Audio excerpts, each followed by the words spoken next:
I like to go for long swims alone in the summer, out in Candlewood Lake here in Connecticut. Weekday mornings are best since there are no boats out usually. I'll stretch out on the beach before putting my wetsuit on, and I'll look out into the water.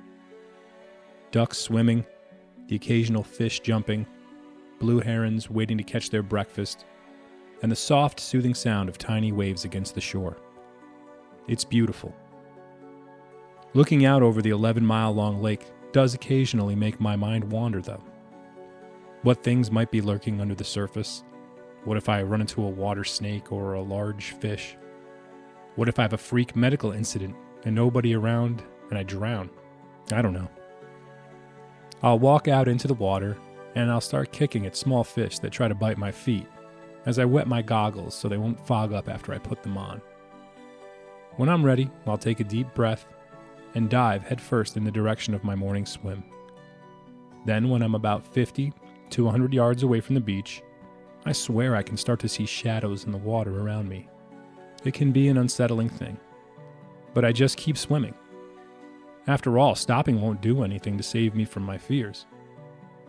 The thoughts and shadows come and go like the wind. It's part of swimming alone out there. And when anxious thoughts arise, I acknowledge them, then take the mental steps to walk it back, and over time, and after a few more strokes, a few more anxious moments, I've gone farther and farther and farther. After a while, I start to think about positive things, how I've already come so far, and even regular things like what I'll eat for breakfast after.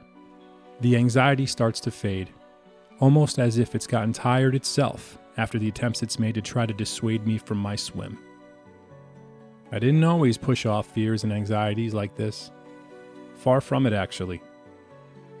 In the late 90s, when I was 15 years old, my father got me my first job. Once school let out for the summer, I would go to the computer consulting firm he hooked me up with. If I remember correctly, he knew the owner or something like that. I would set up new workstations for the staff and do simple data scrubbing tasks in Microsoft Excel. Things like that. Looking back now, I see that he was just trying to get me to understand the value of a job. For that, I am grateful. One day, I was sitting in my cubicle, and I felt a sense of dread consume me. I didn't know what to do, so I ran out of the office and into the empty stairwell trying to escape. But there was nowhere to run. That summer, I began to have bad panic attacks and suffer from an anxiety disorder. It was a horrible feeling. You can't run from it. There's nowhere to go. It's in you, and it's all around you. It's terrible. My anxiety persisted. It was all-consuming and affected my every waking moment.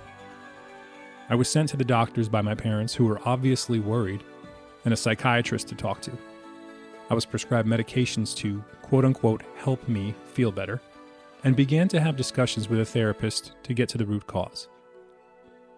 After about a year, I made the decision on my own to stop taking the medications.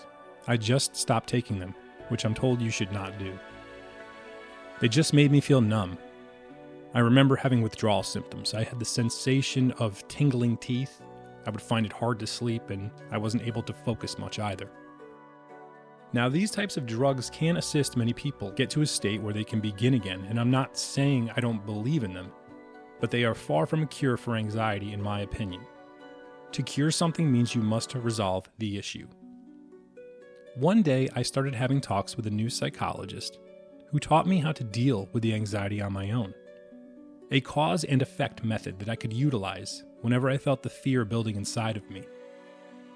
Essentially, when I felt the anxiety creeping in, I would acknowledge that it was just another episode, then start mentally tasking to address it and take it in another direction.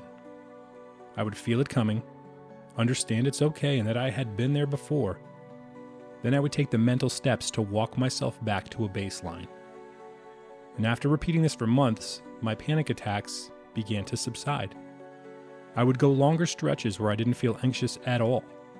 It wasn't such a big deal to me anymore. No prescription drugs needed. I was given something far better. I was given a roadmap showing me how to get out of hell. Unbeknownst to me, What I was actually doing at the time was rewiring my brain, and I didn't even know it. A sort of Pavlov's dog for the mind, changing how I thought by how I dealt with the situation. It all starts with thinking about the issue differently. Instead of freaking out when I felt the fear inside of me rising, I would recognize it for what it was and try not to run away. I would stay with it, and I'd begin to put myself in a positive mindset. Then I would give myself tasks to keep busy with real-world things that I was currently working on. The panic was in my mind, but in completing schoolwork, a song I was currently working on, or by just simply cleaning my room, I was wiring myself to immediately seek resolutions when previously I used to only see the problem in my head. Over time, I was too busy getting things done for there to be any room left for anxiety. And now, I'm actually grateful I had this happen to me when I was young. I had no idea that the thought process I learned would carry over into so many other areas of my life. It ended up making me a great salesman. I'm able to find answers to issues for my clients quickly and effectively. I excelled in real estate, seeing opportunity when others felt overwhelmed and uncertain. Even now, I have new concerns and worries to work through. I worry about the both of you, your futures, the bridges you will have to cross, and the obstacles you must overcome in life. So now I'm applying it towards being a father, leaving this and other stories behind so that they can help you get past your inner demons when they will inevitably show up. I'll say this. When your world is burning and the buildings in your mind are crumbling down, try to remember that this is your life, your reality, it's your story. Don't run. When you feel anxiety pushing you back, think about it. Take a step towards addressing it and get busy. Sure, medication can help with anxiety disorders, but it will never solve the problems you need to face. You have to do that yourself. You have to learn how to swim alone. It's the only way. There will always be worries, fears, uncomfortable situations. That's life, and sometimes it's not fair. You can never get rid of them all, but you can build yourself up, gain confidence, and become stronger. Gain the abilities to put those negative thoughts aside and keep moving forward. In the words of Jim Rohn, don't wish it was easier, wish you were better. Don't wish for less problems, wish for more skills, and don't wish for less challenge, wish for more wisdom. It doesn't happen overnight, so don't worry. Don't rush.